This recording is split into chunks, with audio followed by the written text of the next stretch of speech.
My name is Daiwat. I run Spring Digital. I started Spring Digital 3 years ago.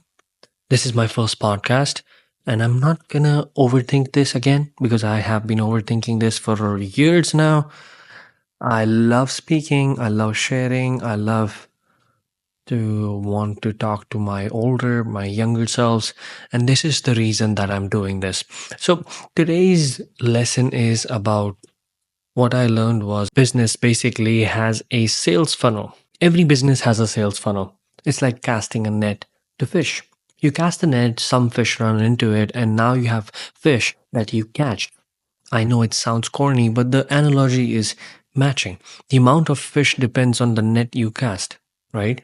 Areas where you cast the net, or a lot more. Similarly, to get more customers, you must cast a big net as an advertise or like outreach. But this entire approach has a funnel. The top part of the funnel is your advertising, creating content. You're basically creating awareness about your business. And the next is the middle of the funnel, where you now create interest in that viewer over the time. You create email newsletter, daily reminders about your services, like posting stories on Instagram or posting regular content. That's basically engaging the audience. It keeps reminding them as well about you, right? That's the idea, to remind them about you. The next step is basically create a webinar or some sort of like event that brings them in for free. This is where the fans will like show up, since they have been consuming your content for a while and now considering trying your product. Once you're done giving out the freebies, the next step is to ask for a sale, the action stage, which is called the action stage, right? This is where you ask them, hey, buy something from me. This is where you present your undeniably great offer, an offer that feels so stupid to say no to, right? You will then attract a portion of those followers to take the action. The remainder will go back into awareness, interest, or desire phase. But this is when the next step comes in: retargeting. Retarget the remainder with some reviews, social proof, next webinar, free event dates, and show them a smaller commitment offer. You'll be amazed at like what kind of restaurants can actually even adopt this. But even a restaurant, so I'm recently working with restaurants, and I feel like they have missed on these opportunities. They've missed on these opportunities. They have no clue about why should they have a top of the funnel. Why should they create awareness? There are restaurants that have been in place for 5 years, for 5 years, and they haven't advertised, they haven't created any sort of like outreach method so that people know about them. The only thing they end up doing is like hiring influencers, and they believe that if I have views from this influencer that gets me like 300K views, now suddenly the sales go up for 1 week.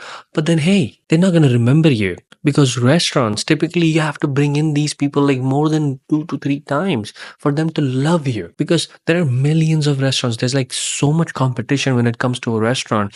You have to be on the top of your business. Look at McDonald's, they're constantly bringing new burgers. There's McValue, there's breakfast sandwiches, there's a whole lot of stuff. But you cannot be saying that, hey, I'm just gonna exist here, not gonna have a marketing budget, and then heck with the advertising or top of the funnel.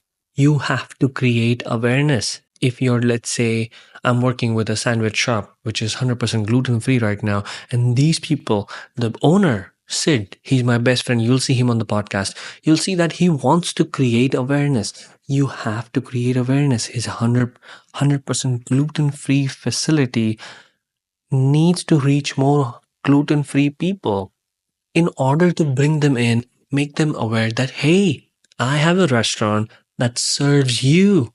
And if they get lost, that's when the next phases of the funnels come in.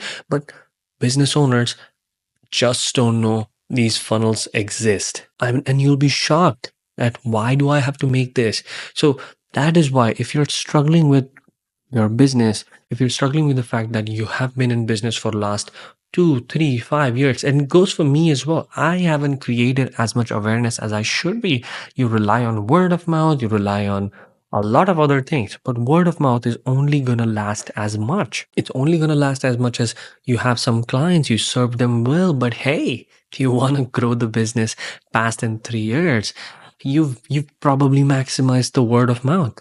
You have to now jump into the next form of outreach or getting more sales. Make some flyers, make some sort of advertisements, reach out to newspapers, create ads on Facebook.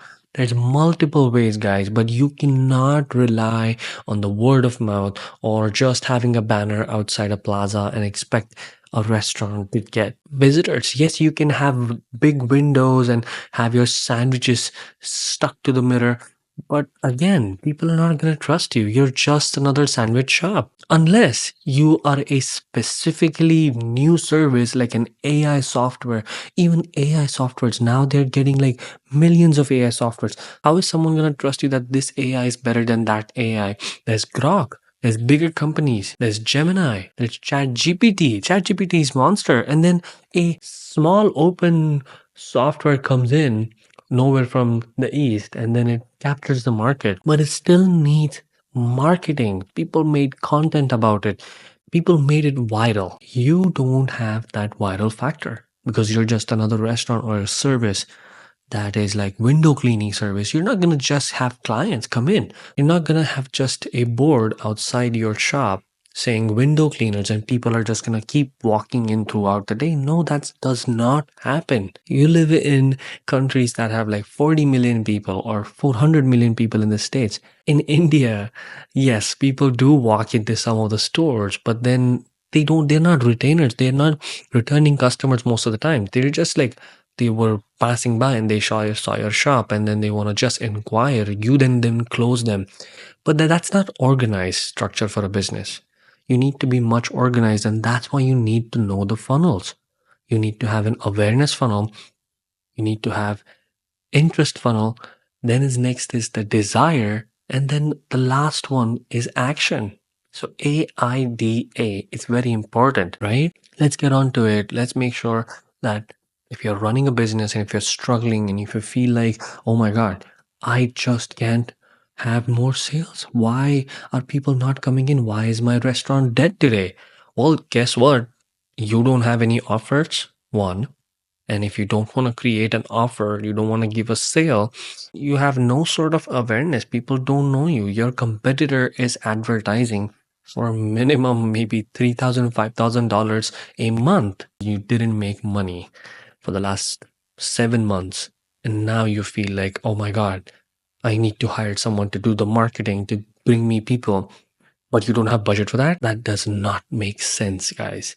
You need to have an ad budget or create some sort of awareness. For a hot dog stand to be the best selling or like maybe making millions, you have to be in front of a crowd that is hungry. If you're outside a baseball game, now you have hungry crowd that's gonna grab your hot dog and go eat that.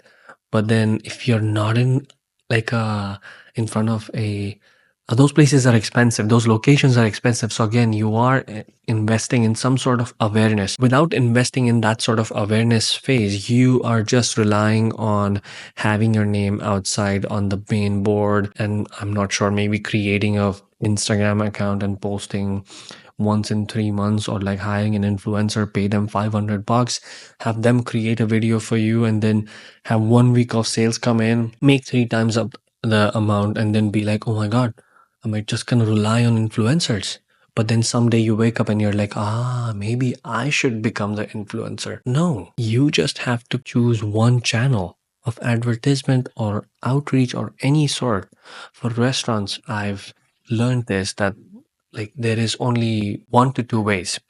You could either create 2 pieces of content a day that's going to attract a lot of people in your niche, and you have to be really really good at it, or you can advertise and place some offers, or if not even place offers, just create awareness ads if you're like a niche restaurant.